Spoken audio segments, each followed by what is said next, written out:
Hello, everyone. For those who don't know me, I'm Kat. I'm a wife, a homeschool mom, and an avid reader. It is March and time to look at what I'm going to read for this new month. This month, I'm going to have, hopefully, fingers crossed, a little more time to read just due to it being spring break this first week of March. And things are starting to warm up. We're coming out of winter, and I am so excited for the winter blues to exit stage left. Um, so let's see what I'm looking at reading now. For clarity, for I have totally lost the word. Anyway, to be clear, my February reading was not a normal reading month for me. I really was affected by it being February, being kind of on the cold side, a little more dreary than usual. And so I did not get a lot of reading done. My daughter was also feeling this seasonal slowdown and needed a lot more oversight on her schoolwork. So I have several books from February that I am going to try to read here in March. And some of this is gonna spoil my February wrap up, but that's okay. Let's jump into what I'm wanting to read. So let's start with the repeat books. I'm not really going to go into what these books are on. I'm just going to tell you to go back to my February TBR to see what these books are about. I partially want to keep this video kind of short, but I feel like I'm rehashing the same thing again because I am. So the it's actually 4 books, but 3 physical books that I have that I am repeating in March from February, and even one of these from before that is Diana Gabaldon's An Echo in the Bone.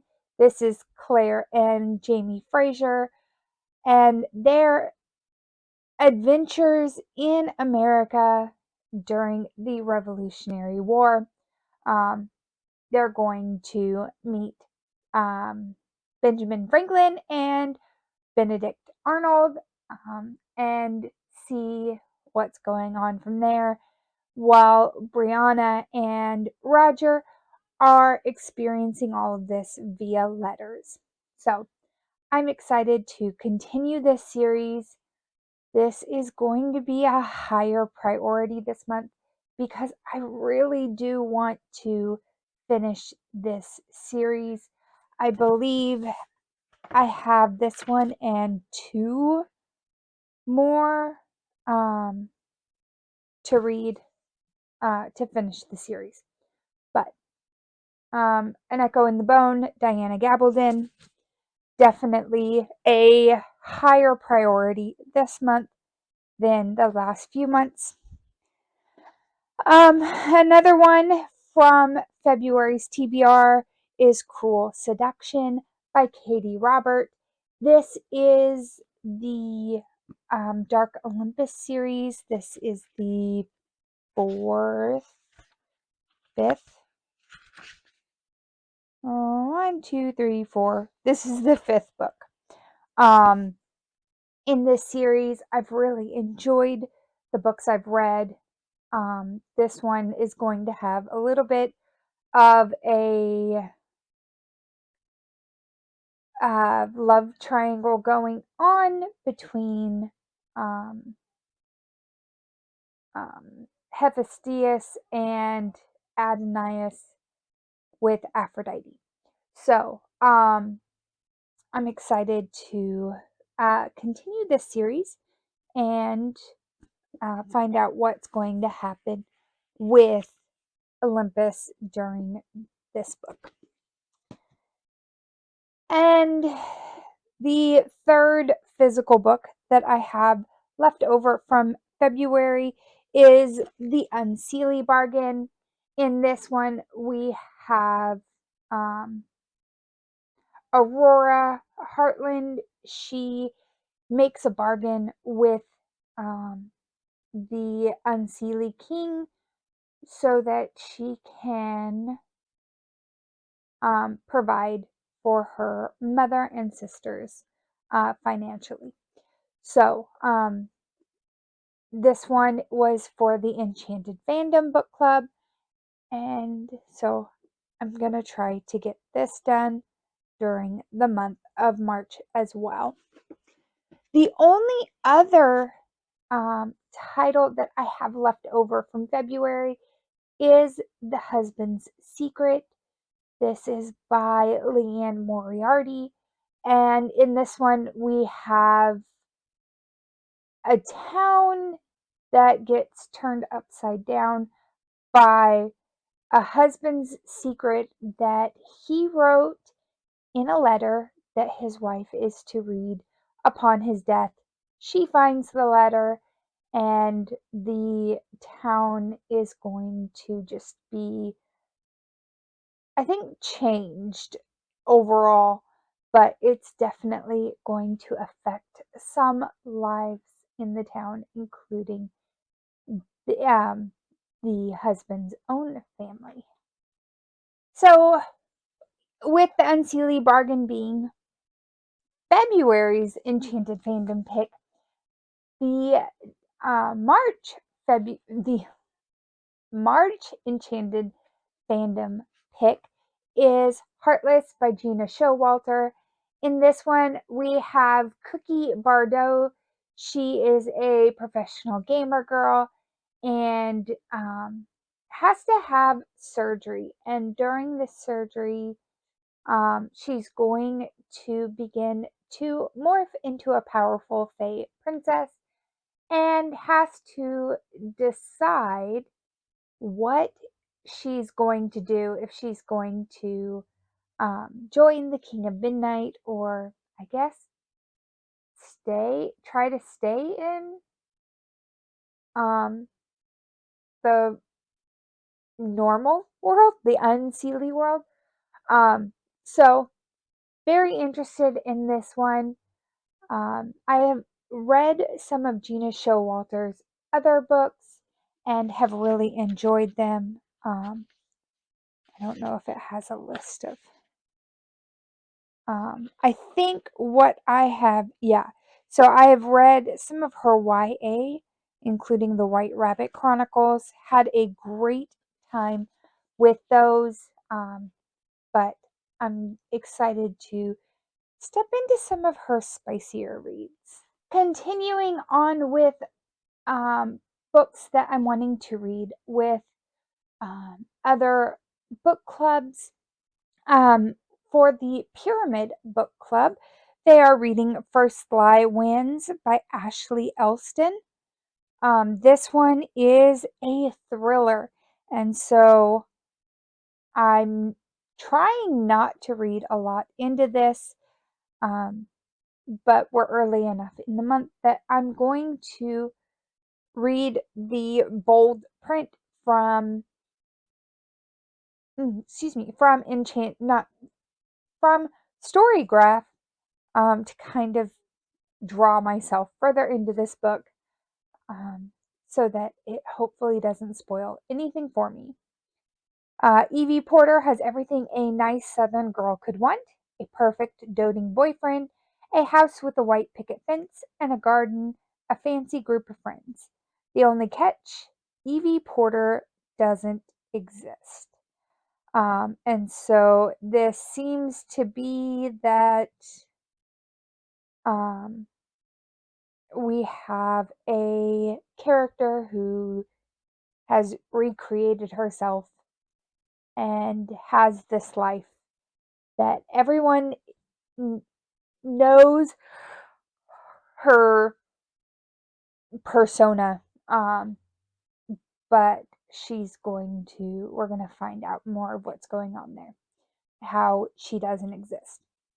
So I am excited for this one. Usually there are reading sprints that will come this time. I believe that they are on Michelle's channel.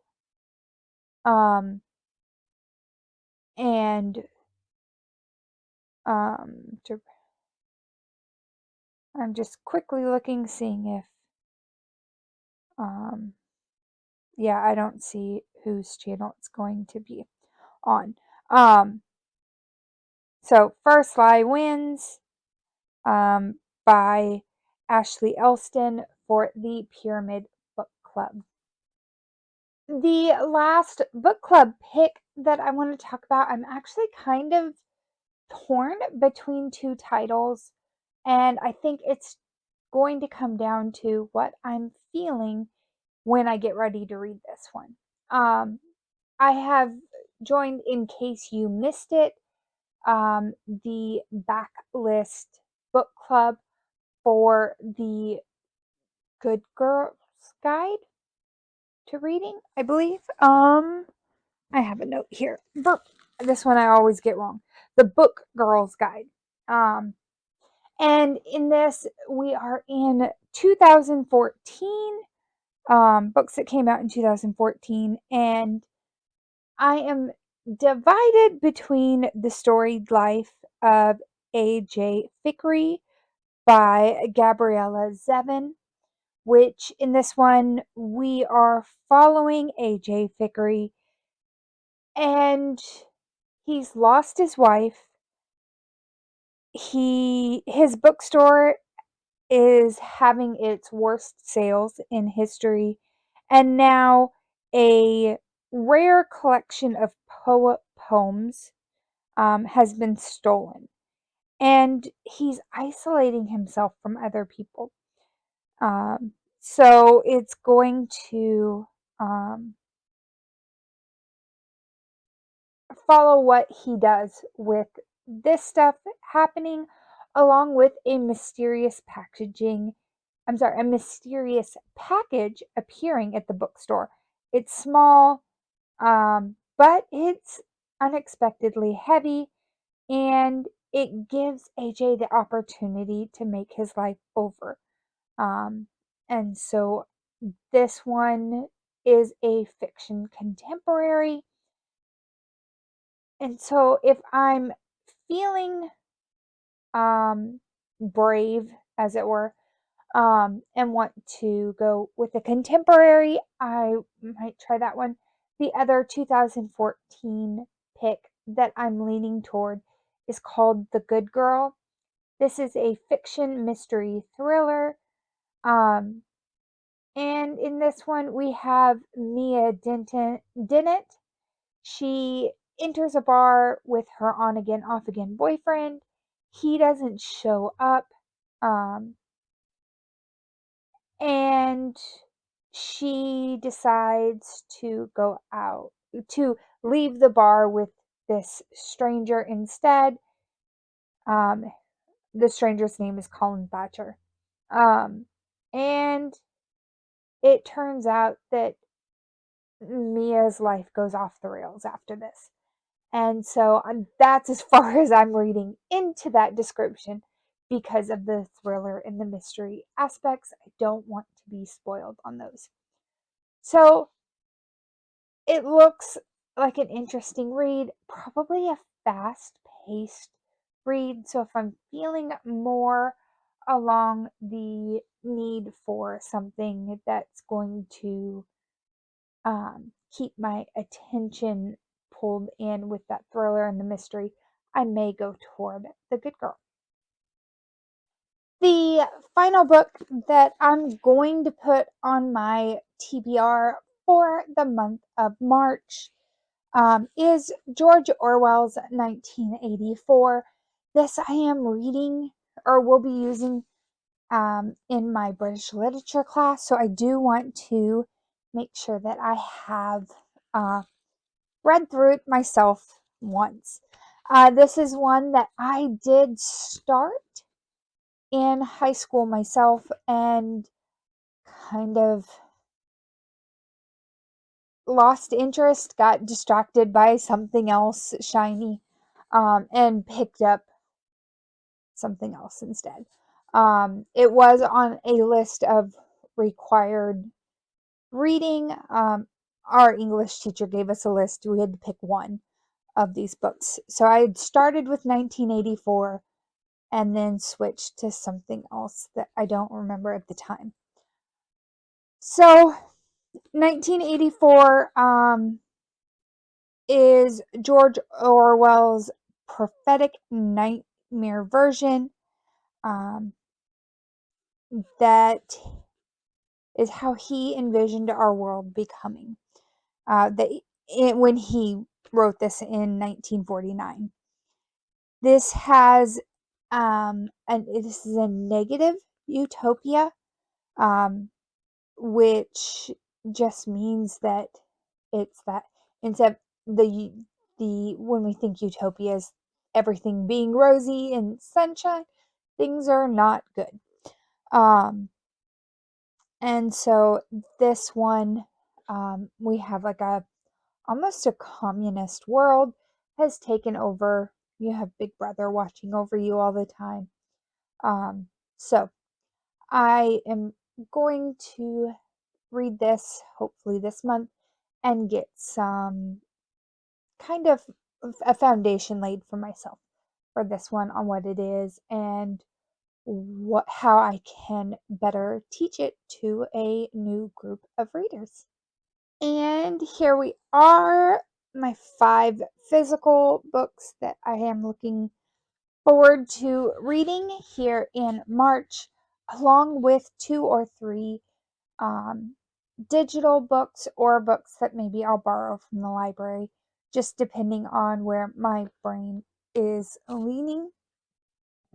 I also have some crochet to do this month, so it's likely that I will be listening to some of these books as I go through the month. So, what are some titles that you're looking forward to reading for March? Um, Let me know in the comments, and I will see you guys next time. Bye.